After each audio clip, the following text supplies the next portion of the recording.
Admiral Quan stood on the bridge of his flagship, staring at the dark clouds of the Obsidian Nebula. The massive gas clouds twisted and turned like smoke, hiding whatever lay beyond. For 3,000 years, the galactic hegemony had marked this region as forbidden. No one knew why, and no one had ever bothered to find out. The bridge was quiet except for the soft humming of machines. The crew of tall, blue-skinned Velthier moved with practiced silence around their stations. They had been traveling for weeks to reach this remote corner of space, following orders from the capital that made little sense to anyone. "Sir, we're detecting strange energy readings from inside the nebula," reported Lieutenant Doyun, the ship's sensor officer. His voice carried a hint of confusion. "The patterns don't match anything in our databases." Quan turned to face his second-in-command, Commander Jinu. The younger officer had been against this mission from the start, arguing that they were wasting valuable fleet resources on empty space. Jinu's face showed his continued disapproval. "Admiral, I must again suggest we return to patrolled space," Jinu said formally. "The hegemony has more pressing concerns than investigating old legends and forbidden zones." Quan ignored the suggestion. Something about this place felt important, though he couldn't explain why. The energy readings were unlike anything he had seen in 40 years of service. They were too organized, too purposeful to be natural phenomena. "Take us deeper into the nebula," Quan ordered, "but keep shields raised and weapons ready." The fleet of 12 ships moved forward like ghosts through the dark clouds. The nebula was thick with particles that made their sensors almost useless. Navigation became a careful dance of avoiding dense gas pockets and mysterious energy fields. Dr. Hana, the fleet's chief scientist, worked frantically at her station near the back of the bridge. She was one of the few Veltir who studied ancient history, and the energy signatures reminded her of something from old records, something that should have been impossible. "Admiral," she called out, her voice tight with excitement and fear. "I need to run more detailed scans, but these energy patterns, they match descriptions from the old archives." "What archives?" Quan asked, moving to stand behind her workstation. "The ones about the extinct species called humans," Dr. Hana whispered. "The records say they came from a world called Earth, which was destroyed 2,000 years ago when their star collapsed." Commander Jinu laughed coldly. "Humans are a myth, Doctor. A story told to remind us how primitive species destroy themselves through poor planning and weak technology." Dr. Hana shook her head. "The energy signatures are too specific to be coincidence. And there's something else. I'm detecting organized radio transmissions coming from deeper in the nebula. The patterns suggest intelligent communication between multiple sources." The bridge fell silent. Everyone knew what that meant. Intelligent life in a forbidden zone, using technology that matched an extinct species. It was either the discovery of the century or a dangerous trap.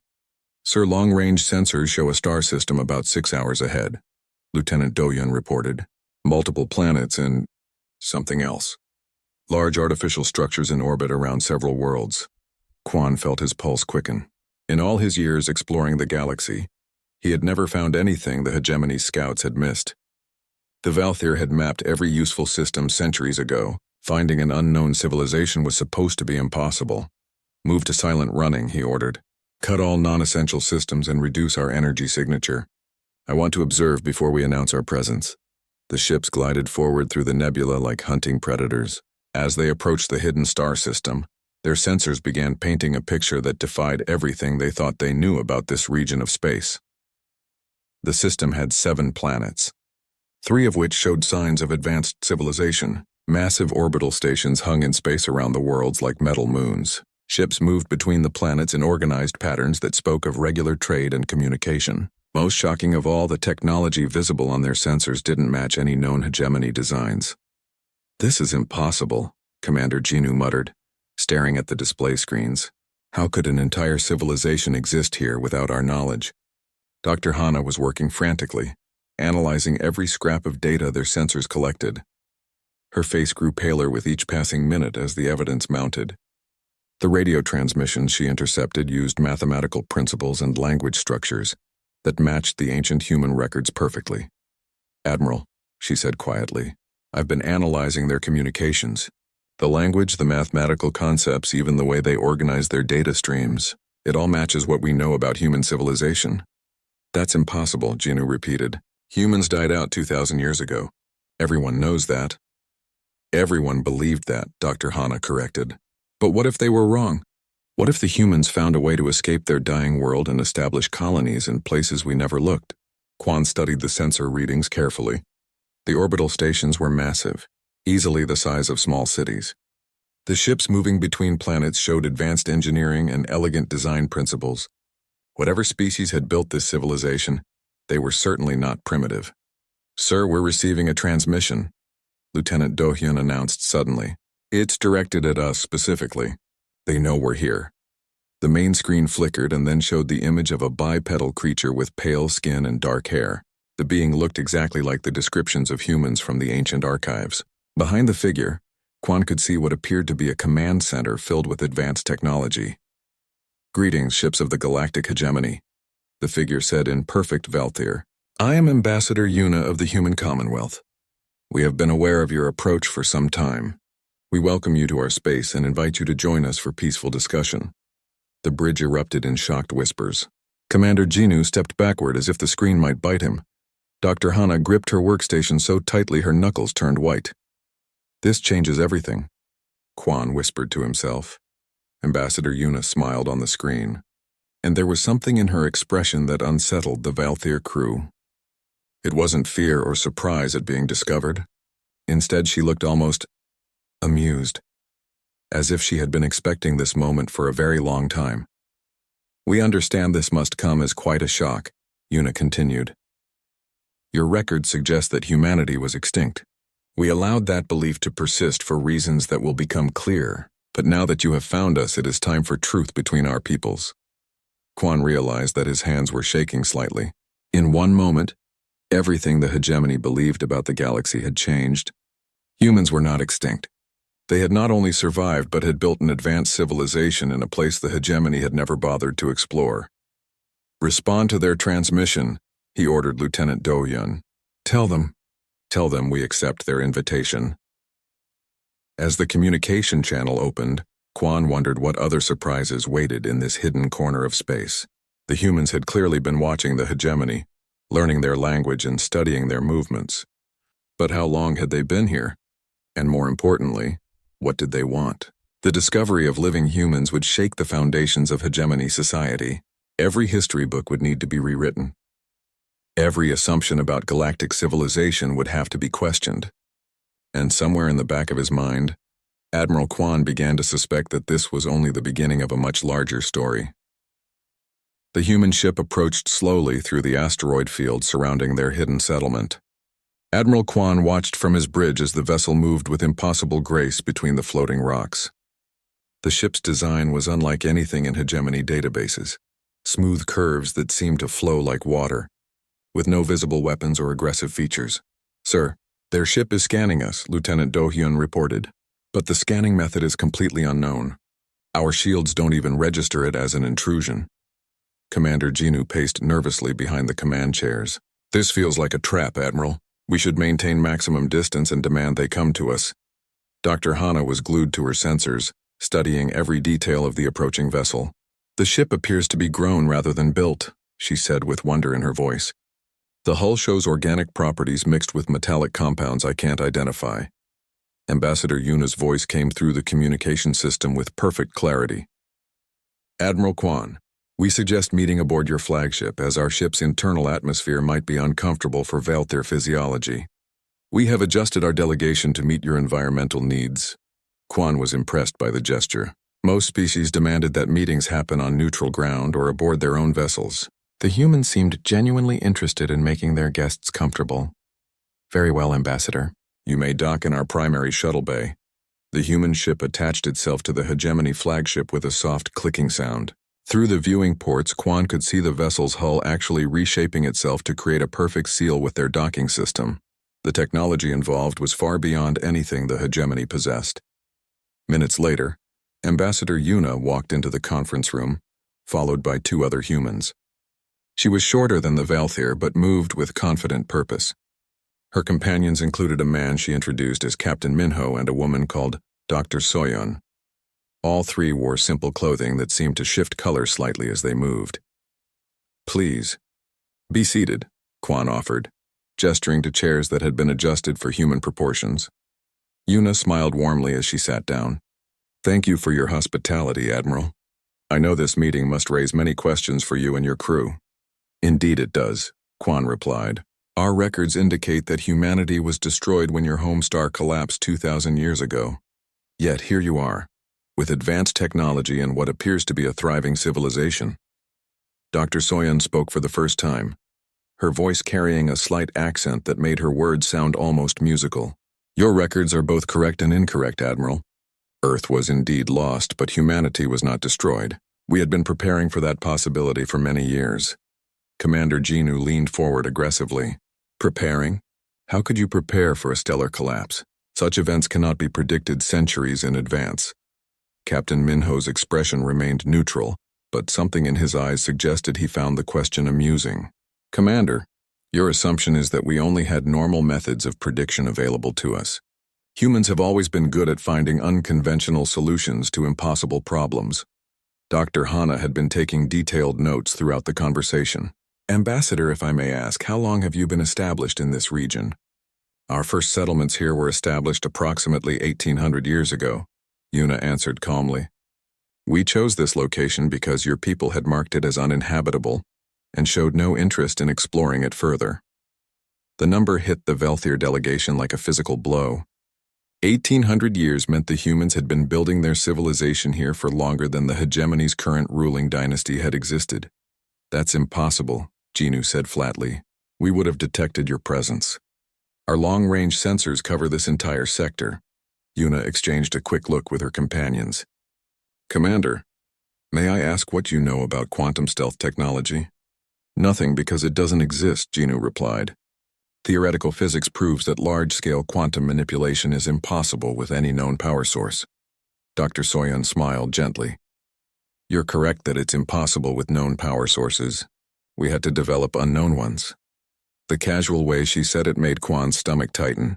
These humans spoke about breakthrough technologies the way his people discussed routine maintenance procedures. Either they were lying, or humanity had advanced far beyond what anyone thought possible. Ambassador, Quan said carefully, you mentioned that you allowed the belief in human extinction to persist. Why reveal yourselves now? Because you found us, Yuna said simply. We always knew this day would come eventually.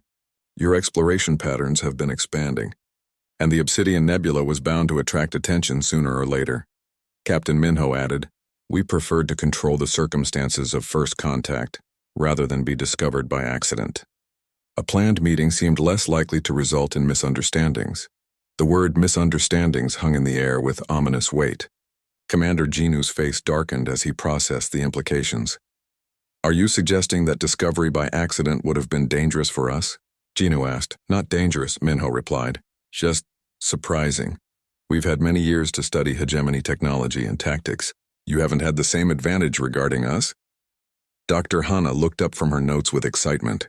You've been studying us? For how long? Since before your current government was formed, Dr. Soyan answered. Humans are naturally curious about our neighbors. We found it useful to understand the political and technological development of the galactic community. Quan felt a chill run down his spine.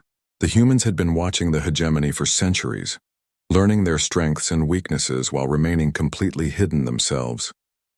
It suggested a level of patience and planning that made him deeply uncomfortable. What do you want from us? He asked directly. Yuna's expression became more serious. Nothing that you aren't willing to give freely. Humans learned long ago that forced relationships benefit no one. We're interested in peaceful coexistence and the exchange of knowledge between equals. Equals? Commander Jinu stood up abruptly. The galactic hegemony is the rightful authority in this galaxy. All intelligent species must acknowledge hegemony sovereignty and accept their proper place in the galactic order.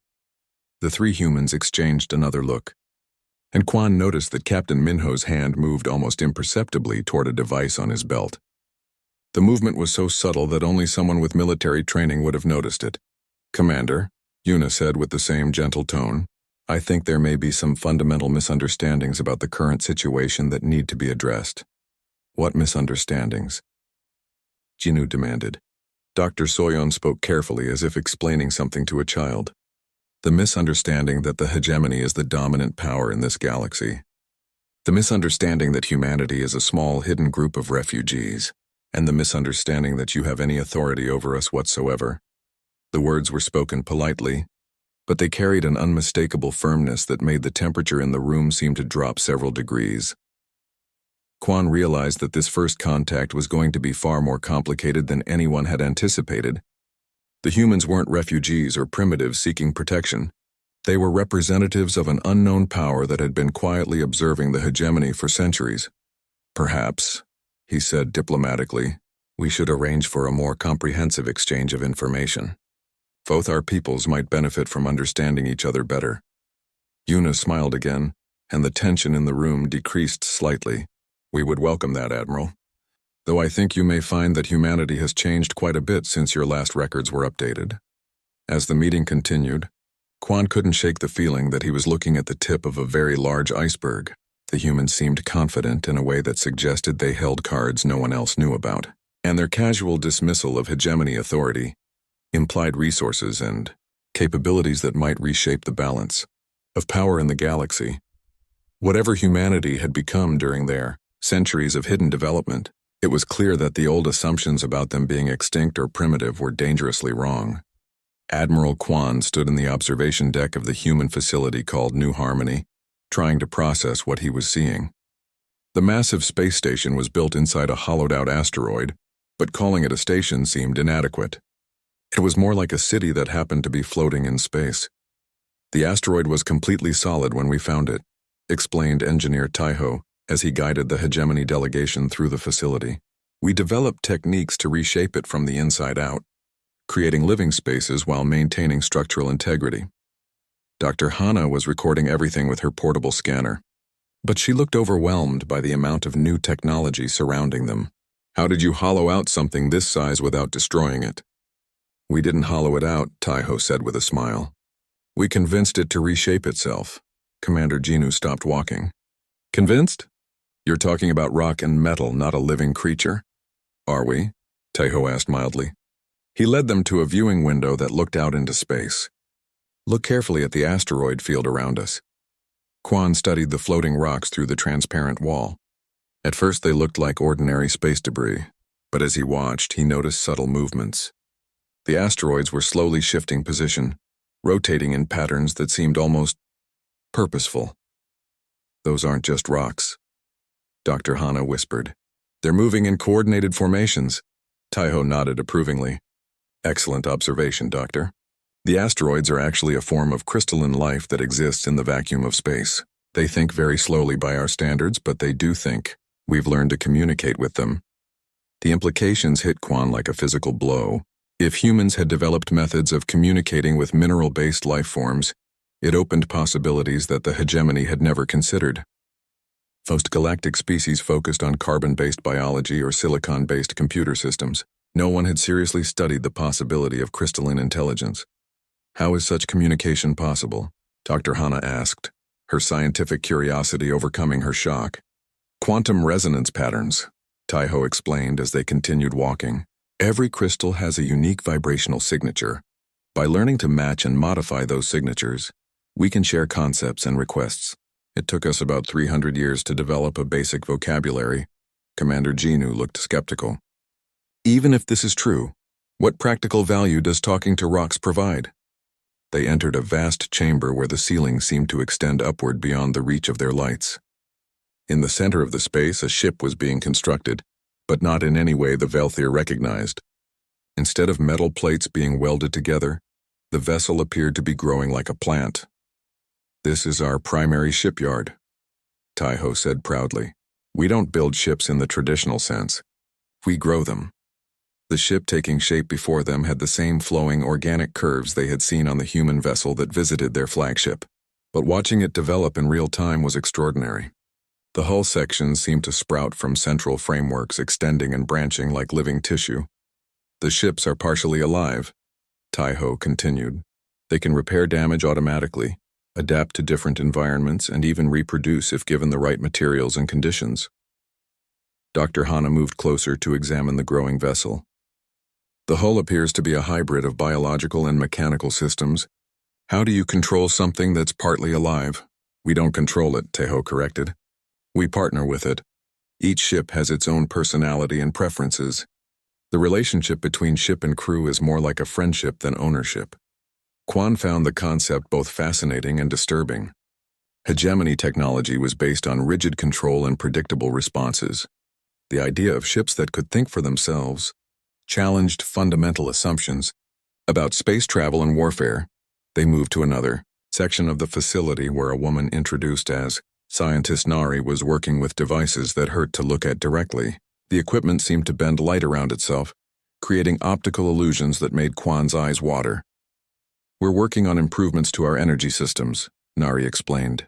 By partnering with the crystalline entities, we've learned to tap into quantum field fluctuations in ways that provide essentially unlimited power. She gestured to a small cube that sat on her workbench.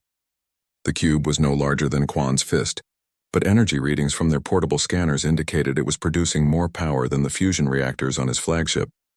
How much energy can one of those devices generate? Dr. Hana asked. This little one? Enough to power a small city for about 50 years. Nari said casually. The larger versions we use for industrial applications are considerably more efficient. Commander Jinu's face had gone pale. You're claiming to have solved the galaxy's energy problems with devices the size of children's toys? Not solved, Nari corrected. Moved beyond. Once you understand how to work with quantum field dynamics instead of fighting against them, energy becomes abundant rather than scarce. The tour continued to a section that Taiho called the Development Labs. Here, humans were working on projects that seemed to defy the laws of physics. In one area, they were growing new planets from scratch, using techniques that accelerated geological processes by factors of millions. Traditional terraforming takes thousands of years, Taiho explained as they watched a small world taking shape in a containment field. We've reduced that to decades by working with the natural forces rather than trying to overpower them. The miniature planet spun slowly in its energy field, developing continents and oceans as they watched. Clouds formed in its atmosphere, and the first signs of plant life began appearing on its surface. You're creating entire worlds as a science experiment? Quan asked, his voice barely above a whisper. Not as an experiment, Taiho replied. As practice. We've established 43 garden worlds in the last 500 years. Most of them are now home to millions of humans and our crystalline partners. The number struck the delegation like a thunderbolt. 43 worlds meant the human population was far larger than anyone had imagined. It meant they had resources and capabilities that rivaled or exceeded those of the entire hegemony. Dr. Hana was frantically taking notes, but Quan could see that she was struggling to keep up with the flood of revolutionary technologies. How many humans are there? She asked directly. Taiho considered the question for a moment, including the colonies in this sector, the settlements in the outer rim, and the deep space habitats. Approximately 8 billion, though the number changes as new colonies are established.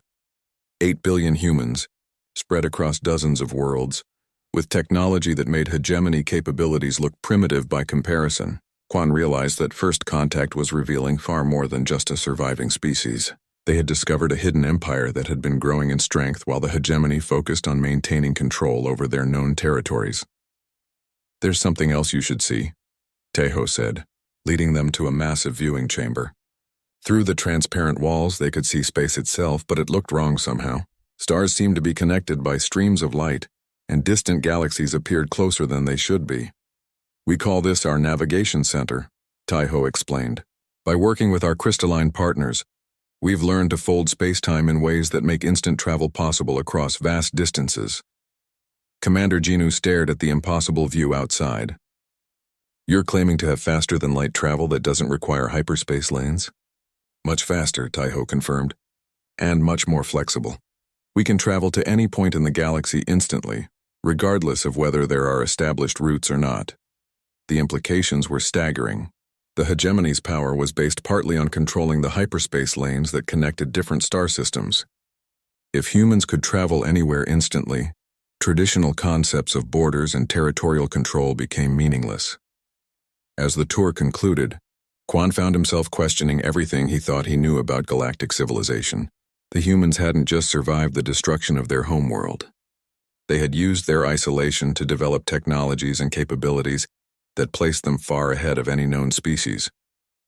Ambassador Yuna mentioned that you've been observing the hegemony for centuries, Quan said to Taiho as they walked back toward the docking area.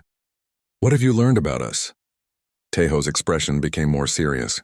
We've learned that the hegemony is very good at controlling and organizing the territories it claims. But we've also learned that you've become dependent on outdated technologies and rigid thinking patterns. What do you mean by that? You've spent so much energy maintaining your existing systems that you've stopped innovating, Taiho explained gently. While you were focused on governing your empire, we were free to explore new possibilities. Quan realized that the humans were offering both a promise and a warning. Their advanced capabilities could benefit the hegemony enormously, but their very existence challenged the assumption that the hegemony was the galaxy's dominant power. The question now was what both sides would do with this new knowledge. The emergency session of the Valther High Council was the largest gathering of government officials in over a century. Supreme Overlord Kalen sat at the head of the crystalline table, while reports flooded in from Admiral Quan's expedition. The massive council chamber buzzed with worried conversations as the implications of the human discovery became clear. The reports must be exaggerated, declared Warcast leader Baekhyun, his voice echoing off the vaulted ceiling. No species could develop such advanced technology in isolation. These humans are either lying about their capabilities or they've stolen technology from unknown sources. Intelligence Chief Soyeon disagreed sharply. Our analysis of Admiral Quan's data suggests the technology is genuine. The energy signatures, the manufacturing techniques, the space-time manipulation, all of it is consistent and functional. We're looking at a civilization that has surpassed us in almost every measurable way. The council chamber erupted in angry voices. Representatives from the military, the scientific community, and the economic guilds all spoke at once, creating a chaos of conflicting opinions and demands for action. Supreme Overlord Kalen raised his hand for silence. The room gradually quieted, though tension remained thick in the air. What do we know about their military capabilities? He asked directly. Defense Minister Wu Jin stepped forward with a grim expression. Based on the limited data available, their ships are self-repairing. Their energy weapons are powered by quantum field manipulation, and they have instant travel capabilities that make our fastest vessels look stationary. In a direct military confrontation, our chances of victory would be minimal. The admission sent a chill through the assembled officials. The hegemony's power had always been based on military superiority. The idea that another civilization could defeat them in open warfare was almost unthinkable. However, Baekhyun continued, they appear to have limited numbers. 8 billion humans spread across multiple worlds sounds impressive, but it's still only a fraction of our population. Quantity has advantages over quality. Economic Administrator Heejin stood up from her seat near the back of the chamber. The economic implications may be more significant than the military ones. If humans can create unlimited energy and grow ships organically, they could destabilize our entire industrial system overnight. She activated a holographic display that showed trade routes and resource flows throughout hegemony space. Our economy is based on scarcity, limited energy, difficult manufacturing, expensive transportation. If human technology becomes widely available, the value of our existing infrastructure drops to almost nothing. Supreme Overlord Kalen studied the economic projections with growing concern. The hegemony's social order depended on controlled distribution of resources and technology. A civilization that had solved energy and manufacturing problems could undermine thousands of years of careful political balance. What are our options? He asked the assembled council. Warcast leader Baekhyun was the first to respond. Military action. We mobilize the entire battle fleet and demand immediate surrender. If they refuse, we destroy their settlements and scatter their population before they can spread their technology to other species. Several council members voiced support for the aggressive approach, but Intelligence Chief Soyeon shook her head. Military action assumes we can find all their settlements. Their stealth technology kept them hidden for centuries. We have no way of knowing how many colonies exist or where they're located. Science Director Jinwoo had been quietly analyzing data throughout the meeting. There's another consideration, he said thoughtfully. Their technology could solve problems that have plagued the hegemony for generations. Resource depletion, energy shortages, population pressure. All of these issues could become irrelevant with human innovations. You're suggesting we negotiate with them? Baekhyun asked with disgust. The hegemony doesn't negotiate with subordinate species. We dictate terms. They're not subordinate, Jinwoo replied firmly. That's the central problem with our current thinking. We're dealing with equals or possibly superiors, not primitives seeking our protection. The debate continued for hours, with different factions arguing for various approaches. Some wanted immediate military action. Others preferred diplomatic solutions, and a few suggested trying to steal human technology through espionage. Meanwhile, in the hidden depths of space, the human leadership was having their own urgent discussions. President Jinwoo stood before the Council of Settlements in the underground chambers of New Terra, humanity's secret capital world, the hegemony. Delegations seemed impressed by our demonstrations, reported Ambassador Yuna. But intelligence suggests their government is split between those who want to attack us and those who want to exploit us, Military Commander. Hijin studied tactical displays showing hegemony fleet movements. Battle groups are massing at the edge of the Obsidian Nebula. They're not trying to hide their preparations, which suggests they want us to know about the military option. Science Director Wu Jin was more concerned about long-term implications. If we reveal too much too quickly, we risk destabilizing the entire galactic political system. The hegemony's collapse could lead to widespread chaos and suffering. President Jinwoo nodded thoughtfully. The question is whether we can guide this transition in a way that benefits everyone. Humanity has spent centuries developing solutions to galactic problems. Perhaps it's time to share those solutions more widely. Sharing assumes the hegemony is willing to accept help rather than demand control, Commander Hyejin pointed out. Their entire social structure is based on dominance and hierarchy. Admitting that humans are more advanced undermines their authority. The Human Council faced a dilemma similar to what the hegemony was experiencing, but from the opposite perspective. They had the power to help their galactic neighbors, but intervention carried risks for both sides. Back in hegemony space, Supreme Overlord Kalen was receiving private reports from his most trusted advisors. The intelligence was even more disturbing than what had been discussed in the public council session. Our deep space monitoring stations have detected unusual activity in sectors we thought were empty. Intelligence Chief Soyeon reported quietly. Energy signatures that match human technology are appearing throughout the galaxy. Either they're much more widespread than we thought, or they're moving assets in response to our discovery of them. Moving assets how? Kalen asked, unknown. Our sensors show human energy signatures appearing in new locations overnight, without any detectable travel time. It's as if they can relocate entire facilities instantly. The implications were terrifying. If humans could move their settlements and infrastructure without warning, traditional military strategy became useless. An enemy that could appear anywhere and disappear just as quickly was nearly impossible to fight. There's more, Soyeon continued. We've detected signs that humans have been living among us for decades.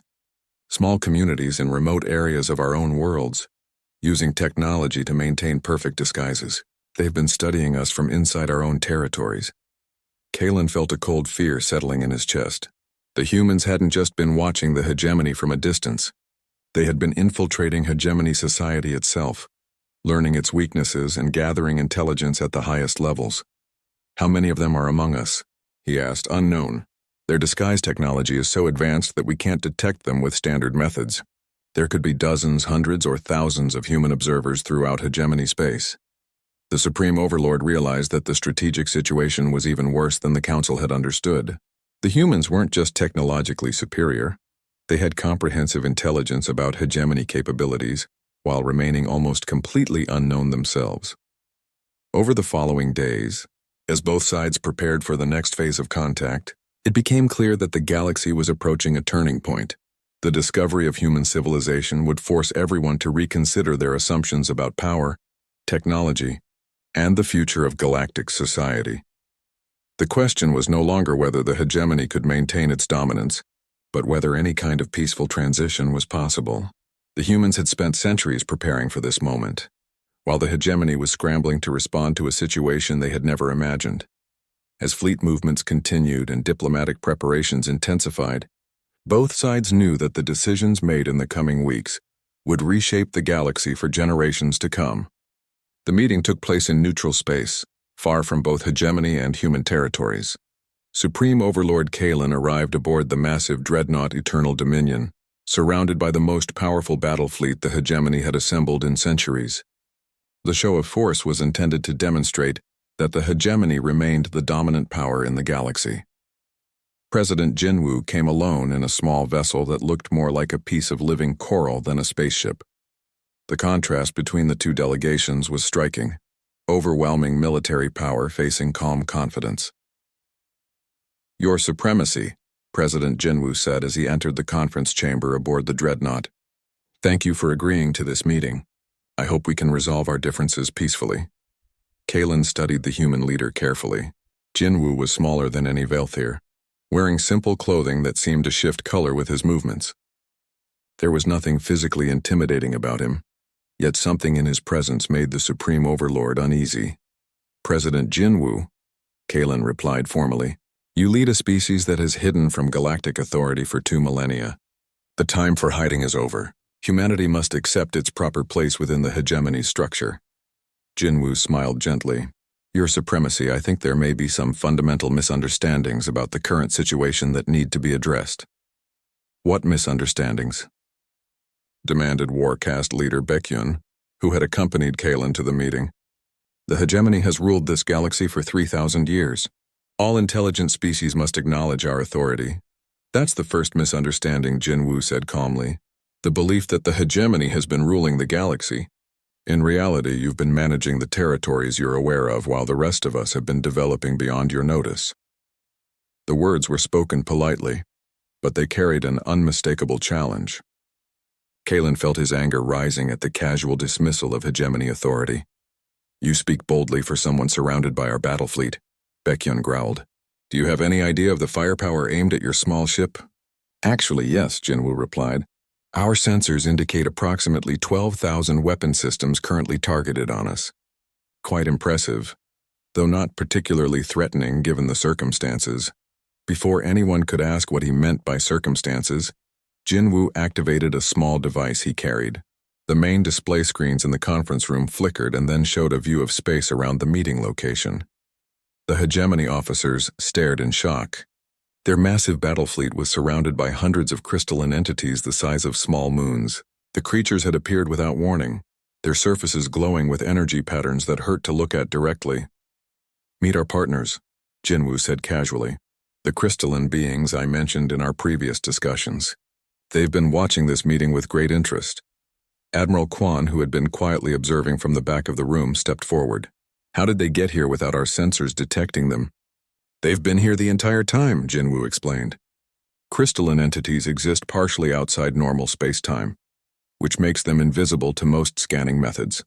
When we first learned to communicate with them 800 years ago, they agreed to help protect humanity from potential threats. The implications were staggering.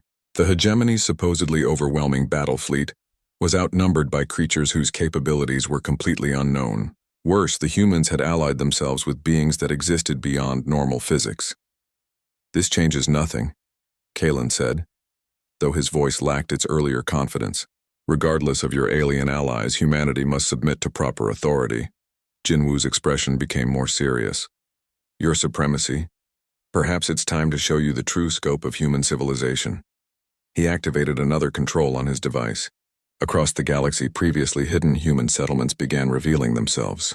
The main display showed a map of known space, but now it was dotted with thousands of lights indicating human colonies, research stations, and industrial facilities.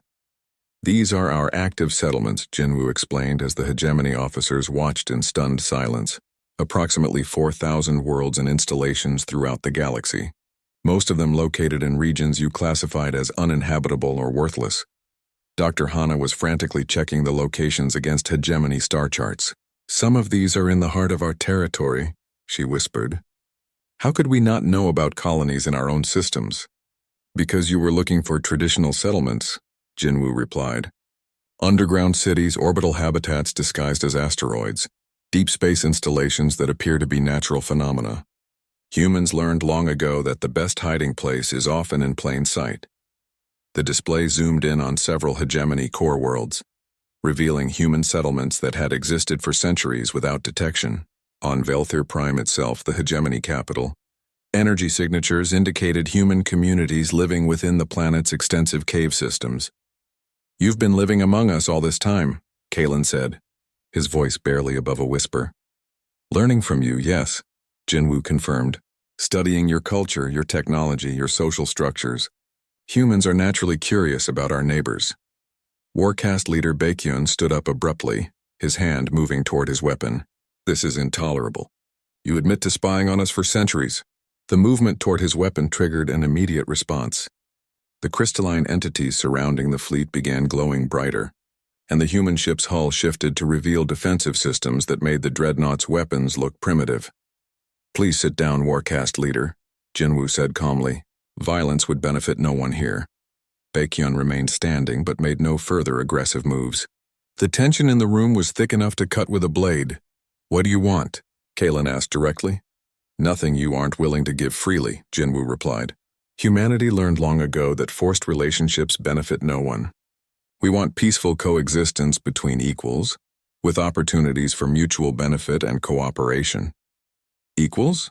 Baekhyun spat. The hegemony has ruled this galaxy for millennia.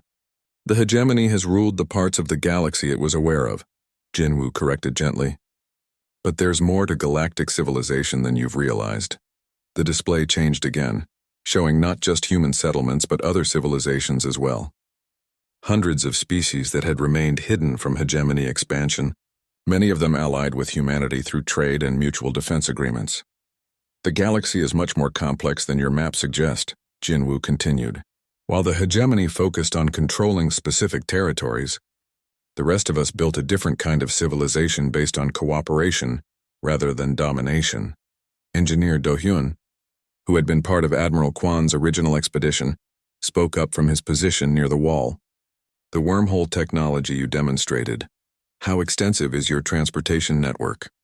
Extensive enough, Jinwoo replied with a slight smile. He activated another control, and the display showed streams of light connecting human settlements across the galaxy. Instant travel between any points in our network. We can move people, ships, and entire industrial facilities anywhere in the galaxy within minutes. The hegemony's dependence on hyperspace lanes for transportation had been one of their key strategic advantages. If humans could travel anywhere instantly, traditional concepts of borders and territorial control became meaningless. Your supremacy, Jinwoo said, addressing Kalen directly. Humanity doesn't want to destroy the hegemony or harm your people. We want to share our technological advances in ways that benefit everyone, but we will not submit to authority based solely on tradition and military force. Kalen looked around the conference room at his advisors. Every face showed the same realization. The hegemony was no longer the dominant power in the galaxy. They probably never had been, at least not to the extent they believed. What are you proposing? He asked quietly. Partnership, Jinwoo said simply. We share our technologies gradually in ways that don't destabilize your society. You share your expertise in organization and administration, which could benefit many of our smaller settlements. Both sides gain, no one loses. And if we refuse, then nothing changes, Jinwoo replied. We continue developing in our own regions, you continue managing yours. But the galaxy is large enough for multiple approaches to civilization. The unspoken implication was clear. Humanity didn't need the hegemony's permission or cooperation to continue growing. They were offering partnership as a courtesy, not from a position of weakness. Supreme Overlord Kalen sat in silence for several minutes, weighing options that had seemed impossible an hour earlier. Finally, he spoke. What would this partnership look like in practice? Slow, careful integration, Jinwoo explained. Joint research projects, technology exchanges that benefit both sides, cultural programs that help our peoples understand each other better. Nothing forced, nothing that threatens existing social structures. Admiral Kwan stepped forward. Your supremacy, if I may suggest, we have much to learn from human innovations. Their biotechnology alone could solve resource problems that have challenged us for centuries. The discussion continued for hours, working through details of cooperation, technology sharing, and mutual respect. Gradually, the framework for a new relationship between the two civilizations began to